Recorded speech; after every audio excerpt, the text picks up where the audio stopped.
পরিচ্ছেদ 23 জুলুমের প্রকারভেদ।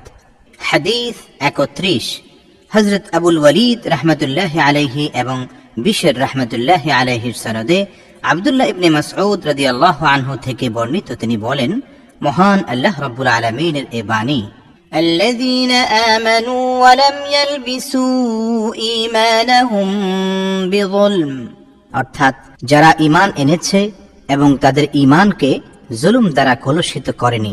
সূরা আনআম আয়াত 82। এই আয়াত নাজিল হলে রাসূলুল্লাহ সাল্লাল্লাহু আলাইহি ওয়াসাল্লামের সাহাবীগণ বললেন, আমাদের মধ্যে এমন কে আছে যে জুলুম করেনি?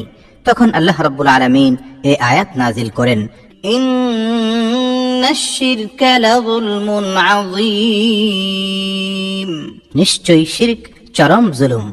সূরা লুকমান আয়াত 13। পরিচ্ছেদ 24 মুনাফিকের আলামত।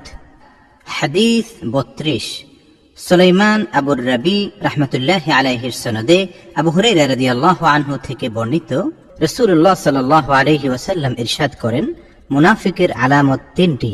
1. যখন কথা বলে মিথ্যা বলে। 2. যখন ওয়াদা করে ভঙ্গ করে। 3. আমানত রাখা হলে খেয়ানত করে।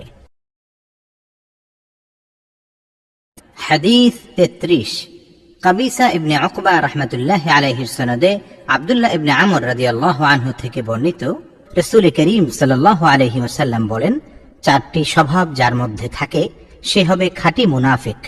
যার মধ্যে এর কোনো একটি স্বভাব থাকবে তা পরিত্যাগ না করা পর্যন্ত তার মধ্যে মুনাফিকের একটি স্বভাব থেকে যায়। 1. আমানত রাখা হলে খেয়ানত করে। 2. কথা বললে মিথ্যা বলে। 3. চুক্তি করলে ভঙ্গ করে। 4. বিবাদে লিপ্ত হলে অশ্লীল গালি দেয়।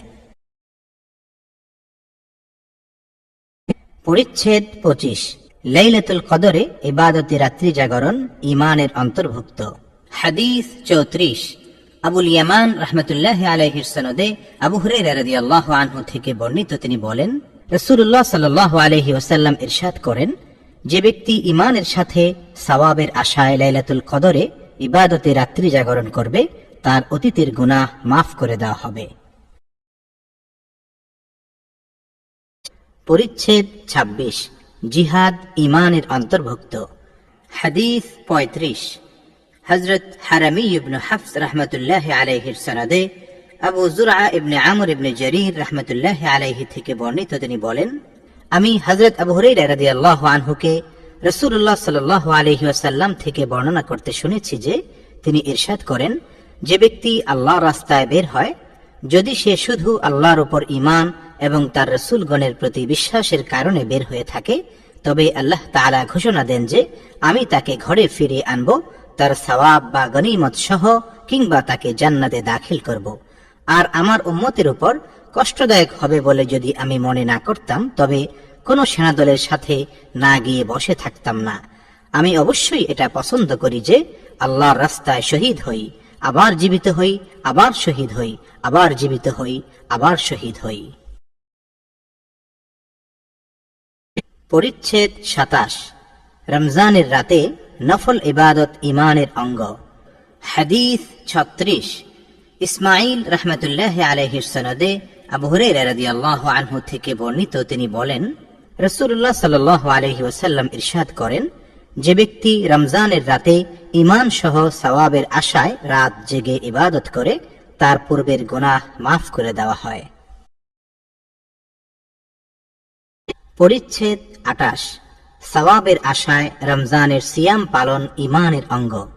হাদিস 37 হযরত ইবনে সালাম রাহমাতুল্লাহি আলাইহির সনদে আবু হুরায়রা রাদিয়াল্লাহু আনহু থেকে বর্ণিত, তিনি বলেন, রাসূলুল্লাহ সাল্লাল্লাহু আলাইহি ওয়াসাল্লাম ইরশাদ করেন, যে ব্যক্তি ঈমান সহ সওয়াবের আশায় রমজানের সিয়াম পালন করে তার পূর্বের গুনাহ মাফ করে দেওয়া হয়। পরিচ্ছেদ 29 দিন সহজ। নবী করিম সাল্লাল্লাহু আলাইহি ওয়াসাল্লাম ইরশাদ করেন, আল্লাহর নিকট সবচাইতে পছন্দনীয় হলো দ্বীনে হানিফিয়া, যা সহজ সরল। হাদিস 38 হযরত আব্দুস সালাম ইবনে মুতাহহার রাহমাতুল্লাহি আলাইহির সনদে আবু হুরায়রা রাদিয়াল্লাহু আনহু থেকে বর্ণিত, নবী করিম সাল্লাল্লাহু আলাইহি ওয়াসাল্লাম ইরশাদ করেন, নিশ্চয়ই দিন সহজ সরল। দিন নিয়ে যে বাড়াবাড়ি করে দিন তার উপর বিজয়ী হয়। কাজেই তোমরা মধ্যপন্থা অবলম্বন করো এবং মধ্যপন্থার নিকটবর্তী থাকো, আশান্বিত থাকো এবং সকাল সন্ধ্যায় ও রাতের কিছু অংশে ইবাদতের মাধ্যমে সাহায্য চাও। পরিচ্ছেদ 30। সালাত ঈমানের অন্তর্ভুক্ত। আর মহান আল্লাহ রাব্বুল আলামিনের বাণী, ওয়ামা কানা আল্লাহু লিয়ুযীআ ঈমানাকুম, আল্লাহ এরূপ নন যে তোমাদের ঈমান ব্যর্থ করবেন। সূরা বাকারা আয়াত 143। অর্থাৎ বাইতুল্লাহর নিকট বাইতুল মুকাদ্দাস মুখী হয়ে আদায় করা তোমাদের সালাতকে তিনি নষ্ট করবেন না। হাদিস 39। হযরত আমর ইবনে খালিদ রাহমাতুল্লাহি আলাইহির সনদে বারা ইবনে আযিব রাদিয়াল্লাহু আনহু থেকে বর্ণিত যে রাসূল করিম সাল্লাল্লাহু আলাইহি ওয়াসাল্লাম মদিনায় হিজরত করে সর্বপ্রথম আনসারদের মধ্যে তার নানাদের গোত্র আবু ইসহাক রাহমাতুল্লাহি আলাইহি বলেন বা মামাদের গোত্রে এসে ওঠেন। তিনি 16-17 মাস বাইতুল মুকাদ্দাসের দিকে সালাত আদায় করেন, কিন্তু তার পছন্দ ছিল যে তার কিবলা বাইতুল্লাহর দিকে হোক। আর তিনি বাইতুল্লাহর দিকে প্রথম যে সালাত আদায় করেন তা ছিল আসরের সালাত, এবং তার সঙ্গে একদল লোক উক্ত সালাত আদায় করেন। তার সঙ্গে যারা সালাত আদায় করেছিলেন তাদের একজন লোক বের হয়ে এক মসজিদে মুসল্লিদের কাছ দিয়ে যাচ্ছিলেন। তারা তখন রুকুর অবস্থায় ছিলেন। তখন তিনি বললেন, আমি আল্লাহকে সাক্ষী রেখে বলছি যে এইমাত্র আমি রাসূলুল্লাহ সাল্লাল্লাহু আলাইহি ওয়াসাল্লামের সঙ্গে মক্কার দিকে ফিরে সালাত আদায় করে এসেছি। তখন তারা যে অবস্থায় ছিলেন সে অবস্থায় বাইতুল্লাহর দিকে ঘুরে গেলেন। রাসূল করিম সাল্লাল্লাহু আলাইহি ওয়াসাল্লাম যখন বাইতুল মুকাদ্দাসের দিকে সালাত আদায় করতেন তখন ইহুদিদের ও আহলে কিতাবদের কাছে এটা খুব ভালো লাগতো, কিন্তু তিনি যখন বাইতুল্লাহর দিকে সালাতের জন্য তার মুখ ফেরালেন তখন তারা এর প্রতি চরম অসন্তুষ্ট হল। জুহাইর রাহমাতুল্লাহি আলাইহি বলেন, আবু ইসহাক রাহমাতুল্লাহি আলাইহি বারা ইবনে আযিব রাদিয়াল্লাহু আনহু থেকে আমার কাছে যে হাদিস বর্ণনা করেছেন তাতে একথাও রয়েছে যে কিবলা পরিবর্তনের পূর্বে বেশ কিছু লোক ইন্তেকাল করেছিলেন এবং শহীদ হয়েছিলেন। তাদের ব্যাপারে আমরা কি বলবো বুঝতে পারছিলাম না। তখন আল্লাহ রাব্বুল আলামিন এই আয়াত নাজিল করেন, ওয়ামা কানা আল্লাহু লিয়ুযীআ ঈমানাকুম, আল্লাহ তাআলা তোমাদের সালাতকে যা বাইতুল মুকাদ্দাসের দিকে আদায় করা হয়েছিল বিনষ্ট করবেন না। সূরা বাকারা আয়াত 143। পরিচ্ছেদ 31। উত্তম রূপে ইসলাম গ্রহণ। হযরত আবু সাঈদ খুদরি রাদিয়াল্লাহু আনহু বর্ণনা করেন যে তিনি রাসূলুল্লাহ সাল্লাল্লাহু আলাইহি ওয়াসাল্লামকে বলতে শুনেছেন, বান্দা যখন ইসলাম গ্রহণ করে এবং তার ইসলাম উত্তম হয় আল্লাহ তাআলা তার আগের সব গুনাহ মাফ করে দেন। এরপর শুরু হয় প্রতিদান, একটি সৎ কাজের বিনিময়ে 10 গুণ থেকে 700 গুণ পর্যন্ত, আর একটি মন্দ কাজের বিনিময়ে ঠিক ততটুকু মন্দ প্রতিফল। অবশ্য আল্লাহ যদি মাফ করে দেন তবে ভিন্ন কথা। হাদিস 40। ইসহাক ইবনে মনসুর রাহমাতুল্লাহি আলাইহির সনদে আবু হুরায়রা রাদিয়াল্লাহু আনহু থেকে বর্ণিত তিনি বলেন, রাসূলুল্লাহ সাল্লাল্লাহু আলাইহি ওয়াসাল্লাম ইরশাদ করেন, তোমাদের মধ্যে কেউ যখন উত্তম রূপে ইসলামের উপর কায়েম থাকে তখন সে যে কোনো নেক আমল করে তার প্রত্যেকটির বিনিময়ে 10 থেকে 700 গুণ পর্যন্ত সওয়াব লেখা হয়, আর সে যে মন্দ কাজ করে তার প্রত্যেকটির বিনিময়ে তার জন্য ঠিক ততটুকুই মন্দ লেখা হয়। পরিচ্ছেদ 32। আল্লাহ তাআলার কাছে সবচাইতে পছন্দনীয় আমল সেটাই যা নিয়মিত করা হয়। হাদিস 41। মুহাম্মদ ইবনুল মুসান্না রাহমাতুল্লাহি আলাইহির সনদে আয়েশা রাদিয়াল্লাহু আনহা থেকে বর্ণিত যে রাসূল করিম সাল্লাল্লাহু আলাইহি ওয়াসাল্লাম একবার তার কাছে আসেন। তার নিকট তখন এক মহিলা ছিলেন। রাসূলুল্লাহ সাল্লাল্লাহু আলাইহি ওয়াসাল্লাম জিজ্ঞাসা করলেন, ইনি কে? আয়েশা রাদিয়াল্লাহু আনহা উত্তরে বললেন, অমুক মহিলা। এ বলে তিনি তার সালাতের উল্লেখ করলেন, অর্থাৎ এ মহিলা রাতভর তাহাজ্জুদ পড়তেন, নিদ্রা যেতেন না। রাসূলুল্লাহ সাল্লাল্লাহু আলাইহি ওয়াসাল্লাম বললেন, থামো, তোমরা যতটুকু সামর্থ্য রাখো ততটুকুই তোমাদের করা উচিত। আল্লাহর কসম, আল্লাহ তাআলা ততক্ষণ পর্যন্ত সওয়াব দিতে বিরত হন না যতক্ষণ না তোমরা নিজেরা ক্লান্ত হয়ে পড়ো। আল্লাহর কাছে সবচাইতে পছন্দনীয় আমল তাই যা আমলকারী নিয়মিত করে থাকে। পরিচ্ছেদ 33 ঈমানের বাড়া কমা। আল্লাহ রাব্বুল আলামিন ইরশাদ করেন, ওয়াজিদনাহুম হুদা, আমি তাদের হিদায়াত বাড়িয়ে দিয়েছিলাম। সূরা কাহফ আয়াত 13। আল্লাহ রাব্বুল আলামিন আরো ইরশাদ করেন, ওয়ায়াজদাদাল্লাযীনা আমানু ঈমানা, যাতে মুমিনদের ঈমান আরো বেড়ে যায়। সূরা মুদ্দাসসির আয়াত 31। তিনি আরো ইরশাদ করেন, আল ইয়াউমা আকমালতু লাকুম দীনাকুম, অর্থাৎ আজ আমি তোমাদের জন্য তোমাদের দ্বীন পূর্ণাঙ্গ করে দিলাম। সূরা মাইদা আয়াত 3। ইমাম বুখারী রাহমাতুল্লাহি আলাইহি আরো উল্লেখ করেন, পূর্ণ জিনিস থেকে কিছু বাদ দেওয়া হলে তা অসম্পূর্ণ হয়। হাদিস 42 মুসলিম ইবনে ইব্রাহিম রাহমাতুল্লাহি আলাইহির সনদে আনাস রাদিয়াল্লাহু আনহু থেকে বর্ণিত, নবী করিম সাল্লাল্লাহু আলাইহি ওয়াসাল্লাম ইরশাদ করেন, যে ব্যক্তি লা ইলাহা ইল্লাল্লাহ বলবে আর তার অন্তরে একটি জব পরিমাণও খায়র বা নেকি থাকবে, তাকে জাহান্নাম থেকে বের করা হবে। এবং যে ব্যক্তি লা ইলাহা ইল্লাল্লাহ বলবে আর তার অন্তরে একটি গম পরিমাণও খায়র বা নেকি থাকবে, তাকে জাহান্নাম থেকে বের করা হবে। এবং যে ব্যক্তি লা ইলাহা ইল্লাল্লাহ বলবে আর তার অন্তরে একটি অনুপরিমাণও খায়র বা নেকি থাকবে, তাকে জাহান্নাম থেকে বের করা হবে। ইমাম আবু আব্দুল্লাহ বুখারী রাহমাতুল্লাহি আলাইহি আবান রাহমাতুল্লাহি আলাইহির সনদ সূত্রে আনাস রাদিয়াল্লাহু আনহু থেকে, আর তিনি রাসূলুল্লাহ সাল্লাল্লাহু আলাইহি ওয়াসাল্লাম থেকে খায়র এর স্থলে ঈমান শব্দটি রিওয়ায়াত করেছেন। হাদিস 43 হাসান ইবনে সাব্বাহ রাহমাতুল্লাহি আলাইহির সনদে তারিক ইবনে শিহাব রাহমাতুল্লাহি আলাইহি আমর ইবনুল খাত্তাব রাদিয়াল্লাহু আনহু থেকে বর্ণনা করেন, এক ইহুদি তাকে বলল, হে আমিরুল মুমিনিন, আপনাদের কিতাবে একটি আয়াত আছে যা আপনারা পাঠ করে থাকেন, তা যদি আমাদের ইহুদি জাতির উপর নাজিল হতো তবে অবশ্যই আমরা সেদিনকে ঈদ হিসাবে পালন করতাম। তিনি বললেন, তা কোন আয়াত? সে বলল, اليوم أكملت لكم دينكم وأتممت عليكم نعمتي ورضيت لكم الإسلام دينا, আজ তোমাদের জন্য তোমাদের দ্বীন পূর্ণাঙ্গ করলাম ও তোমাদের প্রতি আমার নিয়ামত পরিপূর্ণ করলাম এবং ইসলামকে তোমাদের দ্বীন হিসেবে মনোনীত করলাম। সূরা মাইদা আয়াত 3। আমর রাদিয়াল্লাহু আনহু বললেন, এটি যে দিনে এবং যে স্থানে নবী করিম সাল্লাল্লাহু আলাইহি ওয়াসাল্লামের উপর নাজিল হয়েছিল তা আমরা জানি। তিনি সেদিন আরাফায় দাঁড়িয়েছিলেন এবং তা ছিল জুমার দিন। পরিচ্ছেদ 34 যাকাত ইসলামের অঙ্গ।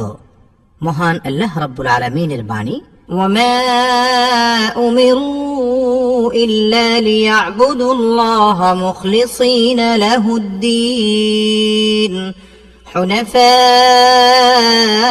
ওয়া ইউকিমুস সালাতা ওয়া ইউতুজ যাকাতা ওয়া যালিকা দীনুল কাইয়্যিমাহ। তারা তো আদিষ্ট হয়েছিল আল্লাহর আনুগত্যে বিশুদ্ধ চিত্ত হয়ে একনিষ্ঠভাবে তার ইবাদত করতে এবং সালাত কায়েম করতে, যাকাত দিতে, আর এই হচ্ছে সঠিক দিন। সূরা বাইয়িনাহ আয়াত 5। হাদিস 44 ইসমাঈল রাহমাতুল্লাহি আলাইহির সনদে তালহা ইবনে উবাইদুল্লাহ রাদিয়াল্লাহু আনহু থেকে বর্ণিত, তিনি বলেন, নজদবাসী এক ব্যক্তি রাসূলুল্লাহ সাল্লাল্লাহু আলাইহি ওয়াসাল্লামের কাছে এলো। তার মাথার চুল ছিল এলোমেলো। আমরা তার কথার মৃদু আওয়াজ শুনতে পাচ্ছিলাম, কিন্তু সে কি বলছিল আমরা তা বুঝতে পারছিলাম না। এভাবে সে কাছে এসে ইসলাম সম্পর্কে প্রশ্ন করতে লাগলো। রাসূলুল্লাহ সাল্লাল্লাহু আলাইহি ওয়াসাল্লাম বললেন, দিন রাতে 5 ওয়াক্ত সালাত। সে বলল, আমার উপর এছাড়া আরো সালাত আছে কি? তিনি বললেন, না, তবে নফল আদায় করতে পারো। রাসূলুল্লাহ সাল্লাল্লাহু আলাইহি ওয়াসাল্লাম বললেন, আর রমজানের সিয়াম? সে বলল, আমার উপর এছাড়া আরো সওম আছে কি? তিনি বললেন, না, তবে নফল আদায় করতে পারো।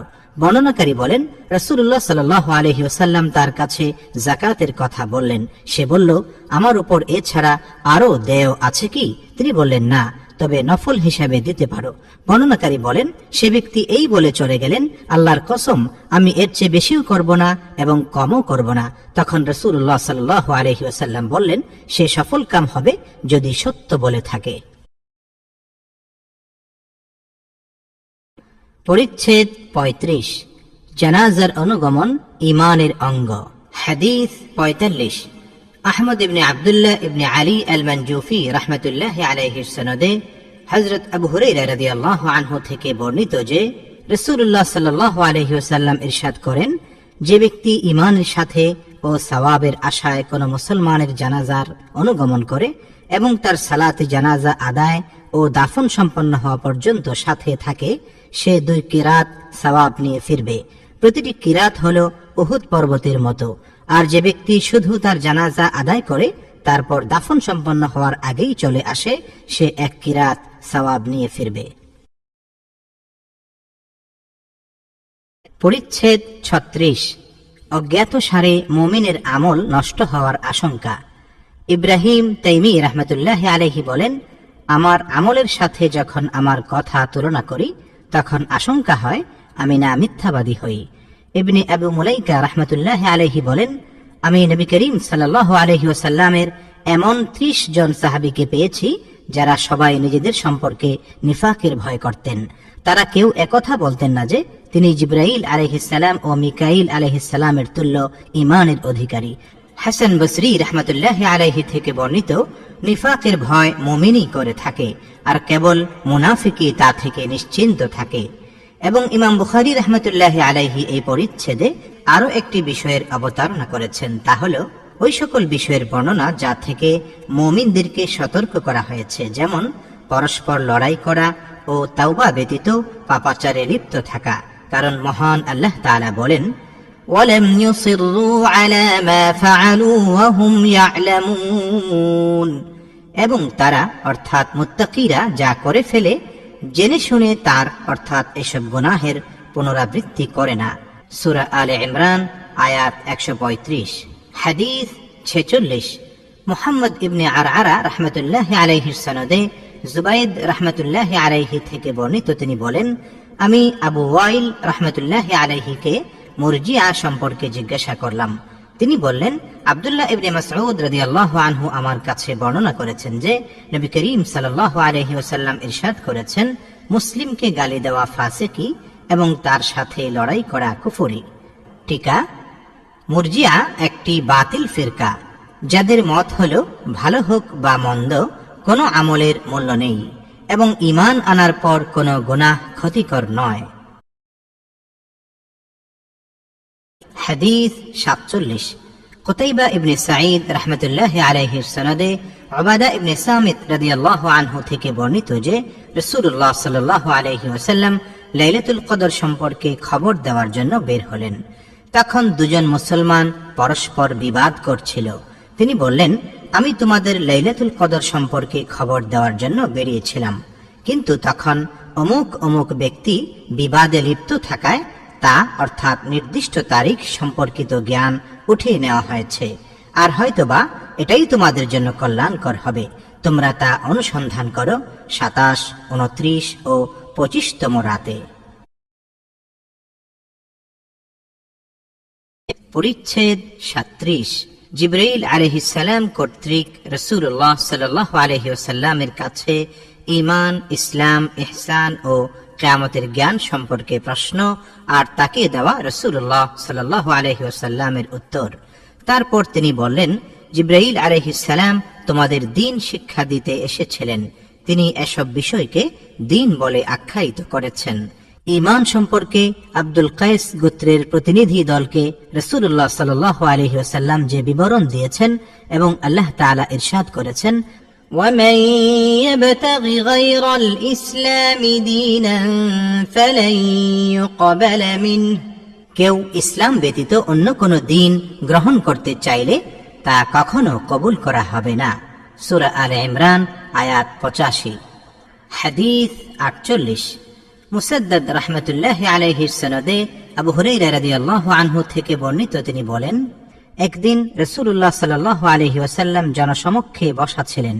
এমন সময় তার কাছে এক ব্যক্তি এসে জিজ্ঞাসা করলেন, ঈমান কি? তিনি বললেন, ঈমান হলো আপনি বিশ্বাস রাখবেন আল্লাহর প্রতি, তার ফেরেশতাগণের প্রতি, কিয়ামতের দিন তার সঙ্গে সাক্ষাতের প্রতি এবং তার রাসূলগণের প্রতি। আপনি আরো বিশ্বাস রাখবেন পুনরুত্থানের প্রতি। তিনি জিজ্ঞাসা করলেন, ইসলাম কি? তিনি বললেন, ইসলাম হলো আপনি আল্লাহর ইবাদত করবেন এবং তার সঙ্গে শরীক করবেন না, সালাত কায়েম করবেন, ফরজ যাকাত আদায় করবেন এবং রমজানের সওম পালন করবেন। ওই ব্যক্তি জিজ্ঞাসা করলেন, ইহসান কি? তিনি বললেন, আপনি এমন ভাবে আল্লাহর ইবাদত করবেন যেন আপনি তাকে দেখতে পাচ্ছেন, আর যদি আপনি তাকে দেখতে না পান তবে বিশ্বাস রাখবেন যে তিনি আপনাকে দেখছেন। ওই ব্যক্তি জিজ্ঞাসা করলেন, কিয়ামত কখন হবে? তিনি বললেন, এ ব্যাপারে যাকে জিজ্ঞাসা করা হচ্ছে তিনি জিজ্ঞাসাকারী অপেক্ষা বেশি জানেন না, তবে আমি আপনাকে কিয়ামতের আলামত সমূহ বলে দিচ্ছি। বাদী যখন তার প্রভুকে প্রসব করবে এবং উটের নগণ্য রাখালেরা যখন বড় বড় অট্টালিকা নির্মাণে প্রতিযোগিতা করবে, কিয়ামতের বিষয় সেই 5টি জিনিসের অন্তর্ভুক্ত যা আল্লাহ ছাড়া কেউ জানে না। এরপর রাসূলুল্লাহ সাল্লাল্লাহু আলাইহি ওয়াসাল্লাম এই আয়াতটি শেষ পর্যন্ত তিলাওয়াত করলেন। ইন্নাল্লাহা ইনদাহু ইলমুস সাআহ ওয়া ইউনাজ্জিলুল গায়থা ওয়া ইয়া'লামু মা ফিল আরহাম ওয়া মা তাদরি নাফসুম মাযা তাকসিবু গাদা ওয়া মা তাদরি নাফসুম বিআইয়ি আরদিন তামুত ইন্নাল্লাহা আলীমুন খাবীর। নিশ্চয়ই আল্লাহর কাছেই কিয়ামতের জ্ঞান রয়েছে। তিনি বৃষ্টি বর্ষণ করেন এবং গর্ভাশয়ে যা থাকে তিনি তা জানেন। কেউ জানে না আগামী কাল সে কি উপার্জন করবে এবং কেউ জানে না কোন দেশে সে মৃত্যুবরণ করবে। আল্লাহ সর্বজ্ঞ, সর্ববিষয়ে সম্যক জ্ঞাত। সূরা লুকমান আয়াত 34। এরপর ওই ব্যক্তি চলে গেলে রাসূল করিম সাল্লাল্লাহু আলাইহি ওয়াসাল্লাম বললেন, তোমরা তাকে ফিরিয়ে আনো। তারা কিছুই দেখতে পেলেন না। তখন তিনি বললেন, ইনি জিবরাইল, লোকদেরকে তাদের দ্বীন শেখাতে এসেছিলেন। আবু আব্দুল্লাহ বুখারী রাহমাতুল্লাহি আলাইহি বলেন, রাসূলুল্লাহ সাল্লাল্লাহু আলাইহি ওয়াসাল্লাম এসব বিষয়কে ঈমানের অন্তর্ভুক্ত করেছেন। পরিচ্ছেদ 38, শিরোনামবিহীন। হাদিস 49। ইব্রাহিম ইবনে হামজা রাহমাতুল্লাহি আলাইহির সনদে আব্দুল্লাহ ইবনে আব্বাস রাদিয়াল্লাহু আনহুমা থেকে বর্ণিত, তিনি বলেন, আবু সুফিয়ান ইবনে হারব আমার কাছে বর্ণনা করেন যে হিরাকল তাকে বলেছিল, আমি তোমাকে জিজ্ঞাসা করেছিলাম তারা অর্থাৎ ঈমানদারগণ সংখ্যায় বাড়ছে না কমছে। তুমি উত্তর দিয়েছিলে তারা সংখ্যায় বাড়ছে। প্রকৃতপক্ষে ঈমানের ব্যাপার এরূপই থাকে যতক্ষণ না তা পূর্ণতা লাভ করে। আর আমি তোমাকে জিজ্ঞাসা করেছিলাম কেউ তার দ্বীন গ্রহণ করার পর তা অপছন্দ করে মুরতাদ হয়ে যায় কিনা। তুমি জবাব দিয়েছ না। প্রকৃত ঈমান এরূপই। ঈমানের স্বাদ অন্তরের সাথে মিশে গেলে কেউ তা অপছন্দ করে না।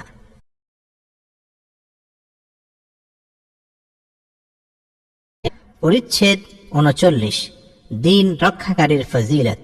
হাদিস 50। হযরত আবু নুআইম রাহমাতুল্লাহি আলাইহির সনদে নু'মান ইবনে বাশীর রাদিয়াল্লাহু আনহুমা থেকে বর্ণিত, তিনি বলেন, আমি রাসূলুল্লাহ সাল্লাল্লাহু আলাইহি ওয়াসাল্লামকে বলতে শুনেছি যে হালালও স্পষ্ট এবং হারামও স্পষ্ট, আর এ দুইয়ের মাঝে রয়েছে বহু সন্দেহজনক বিষয় যা অনেকেই জানে না। যে ব্যক্তি সেই সন্দেহজনক বিষয়সমূহ থেকে বেঁচে থাকবে সে তার দ্বীন ও মর্যাদা রক্ষা করতে পারবে। আর যে সন্দেহজনক বিষয়সমূহে লিপ্ত হয়ে পড়ে তার উদাহরণ সে রাখালের ন্যায় যে তার পশু বাদশার সংরক্ষিত চারণভূমির আশপাশে চড়ায়। অচিরেই সেগুলোর সেখানে ঢুকে পড়ার আশঙ্কা রয়েছে। জেনে রাখো যে প্রত্যেক বাদশারই একটি সংরক্ষিত এলাকা রয়েছে। আরো জেনে রাখো যে আল্লাহর জমিনে তার সংরক্ষিত এলাকা হলো তার নিষিদ্ধ কাজসমূহ। জেনে রাখো শরীরের মধ্যে একটি গোশতের টুকরো আছে, তা যখন ঠিক হয়ে যায় গোটা শরীরই তখন ঠিক হয়ে যায়, আর তা যখন খারাপ হয়ে যায় গোটা শরীরই তখন খারাপ হয়ে যায়। জেনে রাখো সে গোশতের টুকরোটি হলো কলব। পরিচ্ছেদ 40, গনিমতের পঞ্চমাংশ প্রদান ঈমানের অন্তর্ভুক্ত। হাদিস 51।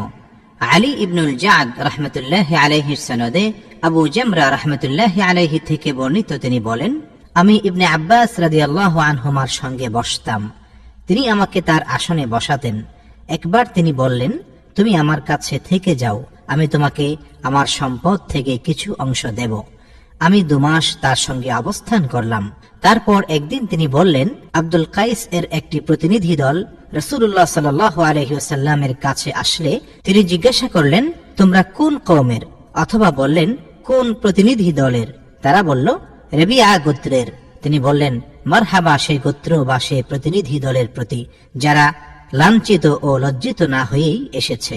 তারা বলল, ইয়া রাসূলুল্লাহ, নিষিদ্ধ মাসসমূহ ছাড়া অন্য সময় আমরা আপনার কাছে আসতে পারি না, কারণ আমাদের এবং আপনার মাঝখানে মুজার গোত্রীয় কাফিরদের বাস। তাই আমাদের কিছু স্পষ্ট হুকুম দিন, যাতে আমরা যাদের পেছনে রেখে এসেছি তাদের জানিয়ে দিতে পারি এবং এই বিষয়গুলির উপর আমল করে জান্নাতে প্রবেশ করতে পারি। তারা পানীয় সম্পর্কেও জিজ্ঞাসা করল। তখন তিনি তাদের 4টি জিনিসের নির্দেশ এবং 4টি জিনিস থেকে নিষেধ করলেন।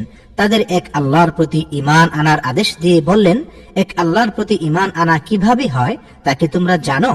তারা বলল, আল্লাহ এবং তার রাসূল সাল্লাল্লাহু আলাইহি ওয়াসাল্লামই ভালো জানেন।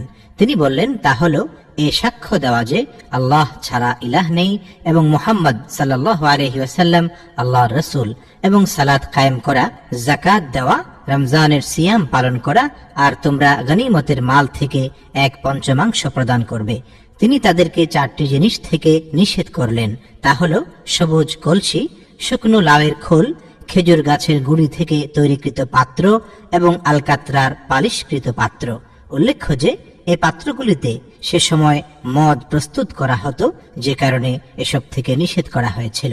রাবি বলেন, বর্ণনাকারী মুজাফফাত এর স্থলে কখনো আল মুকাইয়ার উল্লেখ করেছেন। উভয় শব্দের অর্থ একই, অর্থাৎ আলকাতরার পালিশকৃত পাত্র। রাসূল করিম সাল্লাল্লাহু আলাইহি ওয়াসাল্লাম আরো বলেন, তোমরা এগুলো ভালো করে আয়ত্ত করে নাও এবং অন্যদেরও এগুলো জানিয়ে দিও। পরিচ্ছেদ 41।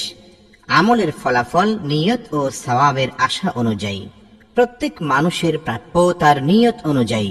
অতএব ঈমান, ওযু, সালাত, যাকাত, হজ, সাওম এবং অন্যান্য আহকাম সবই এর অন্তর্ভুক্ত।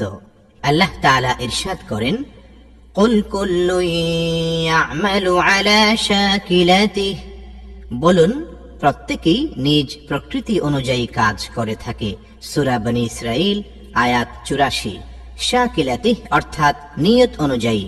মানুষ তার পরিবারের জন্য সওয়াবের নিয়তে যা খরচ করে তা সাদকা হিসাবে গণ্য হয়। নবী করিম সাল্লাল্লাহু আলাইহি ওয়াসাল্লাম বলেন, এখন মক্কা থেকে হিজরত নেই, তবে কেবল জিহাদ ও নিয়ত বাকি আছে। হাদিস 52।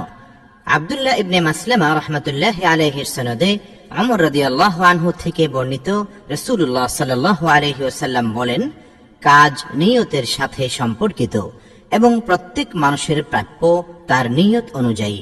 অতএব যার হিজরত হবে আল্লাহ ও তার রাসূলের উদ্দেশ্যে, তার হিজরত আল্লাহ ও তার রাসূলের উদ্দেশ্যে হয়েছে বলেই গণ্য হবে। আর যার হিজরত হয় দুনিয়া হাসিলের জন্য বা কোনো নারীকে বিয়ে করার জন্য, তার হিজরত সে উদ্দেশ্যেই গণ্য হবে যে উদ্দেশ্যে সে হিজরত করেছে। হাদিস 53। হাজ্জাজ ইবনে মিনহাল রাহমাতুল্লাহি আলাইহির সনদে আবু মাসউদ রাদিয়াল্লাহু আনহু থেকে বর্ণিত, রাসূলুল্লাহ সাল্লাল্লাহু আলাইহি ওয়াসাল্লাম বলেন, মানুষ তার পরিবারের জন্য সওয়াবের নিয়তে যখন খরচ করে তখন তা হয় তার জন্য সাদকা স্বরূপ। হাদিস 54। হাকাম ইবনে নাফি রাহমাতুল্লাহি আলাইহির সনদে সাদ ইবনে আবু ওয়াক্কাস রাদিয়াল্লাহু আনহু থেকে বর্ণিত, রাসূলুল্লাহ সাল্লাল্লাহু আলাইহি ওয়াসাল্লাম বলেন, তুমি আল্লাহর সন্তুষ্টি লাভের আশায় যাই খরচ করো না কেন, তোমাকে তার সওয়াব অবশ্যই দেওয়া হবে, এমনকি তুমি তোমার স্ত্রীর মুখে যা তুলে দাও তারও। পরিচ্ছেদ 42। নবী করিম সাল্লাল্লাহু আলাইহি ওয়াসাল্লামের বাণী, দিন হলো কল্যাণ কামনা করা আল্লাহর রেজামন্দির জন্য, তার রাসূলের জন্য, মুসলিম নেতৃবৃন্দের জন্য এবং সকল মুসলিমের জন্য। আল্লাহ তাআলার বাণী, ইযা নাসাহু লিল্লাহি ওয়া রাসূলিহি, যদি আল্লাহ ও তার রাসূলের প্রতি তাদের অবিমিশ্র অনুরাগ থাকে। সূরা তাওবা আয়াত 91। হাদিস 55।